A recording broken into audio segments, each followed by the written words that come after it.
ఢిల్లీకి వచ్చి ధర్నా చేస్తే మా హక్కులు మేము కాపాడమని అంటే లాఠీలు బుల్లెట్లు చేస్తుంది ఎవరు? 2014, 2019, 2024 సంవత్సరంలో యువత యొక్క ఓట్లు తీసుకొని అధికారం చేపట్టిన బీజేపీ పార్టీ. బీజేపీ పార్టీ అంటే మీరు అనుకోగలరు, భారతీయ జనతా పార్టీ కాదు, బ్రిటిష్ జనతా పార్టీ వారే కదా. British Janata party BJP.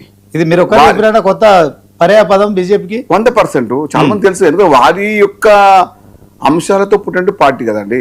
ఇప్పుడు కాంగ్రెస్ పార్టీ గాంధీవాయ పార్టీ, స్వతంత్ర భారతదేశం కోసం పార్టీ. మేమేం కోరుతున్నాము? యువత యొక్క ఆకాంక్ష, వారి కోరిక, వారి యొక్క భవిష్యత్తు నిర్మాణం. ఆ నిర్మాణం అంటే ఏంది? వారి యొక్క వ్యవహారం అంటే ఏంటంటే, మనము మన తల్లిదండ్రులు, మన కుటుంబము, మా తమ్ముడు ఇంటర్ పాస్ అవుతాడు, మా చెల్లె డిగ్రీ పాస్ అవుతుంది, మా కొడుకు డాక్టర్ అవుతాడు, మా ఇంకో అక్క వచ్చేసి నీట్ ఎగ్జామ్ రాస్తుంది.